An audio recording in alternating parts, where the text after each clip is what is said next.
bring in CTV's Colton Praill from Ottawa. Colton, fascinating to follow this election. The dramatic Liberal turnaround from a few months ago to seeing two party leaders shut out of the House of Commons and now another seat pickup for the Liberals. Break it down for us, particularly that latest addition.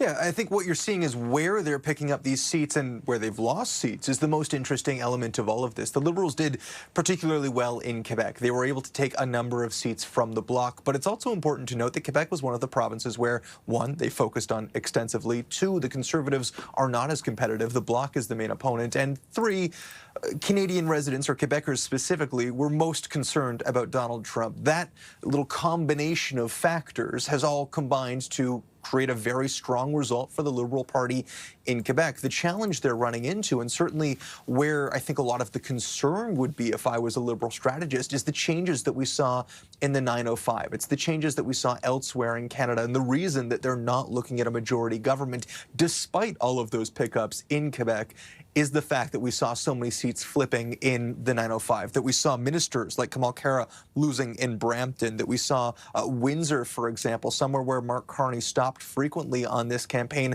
going to the Conservatives. Those NDP seats were up for grabs. They didn't end up winning them. These are the kind of ridings that make or break a minority or a majority government. And so while this is a benefit for the Liberal government, it's not going to push them over the edge. We're not expecting that to be the case. And it is, again, a pickup in an area of the country where perhaps moving forward, looking into the future, the ability to hold that vote is not as tenuous as the Conservative control over the vote that they have gained among working Canadians, among Canadians who are most concerned about affordability, among Canadians who are in the skilled trades, who are in unions. That looks to be a vote that they have captured from the NDP and are able to hold more than perhaps the Quebec vote being fueled by the fear of Donald Trump and what the next 4 years could look like.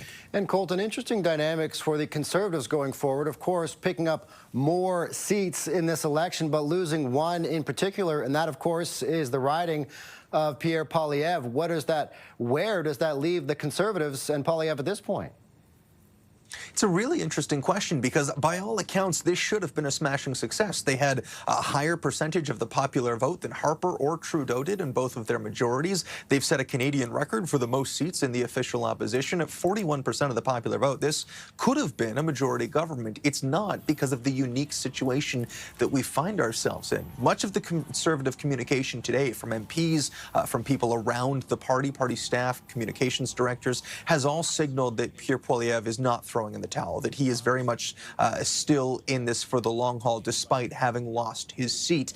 But the fact that he did lose his seat speaks to the challenges that he faces, particularly around his own favorability. And so, if he is going to run again, are you still concerned about his ability to bring out the vote? We saw at the end of this campaign a divergence between him and Mark Carney in the preferred Prime Minister polling. He was trending down at the end while Carney was coming up. We saw the Conservatives pull him from their advertisement in the last few days of the campaign, again suggesting that they realized that he may actually be hurting more than he was helping when things were at their tightest. And so do you believe as a party that you will still be able to campaign with him in the future, in 18 months, 24 months, whenever we may find ourselves in the next election, if this minority government finds itself in trouble?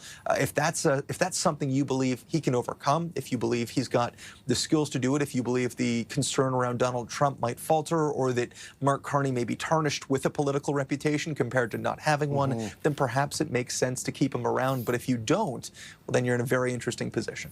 CTV's Colton Praill breaking it down from the nation's capital. Colton, thanks so much for this.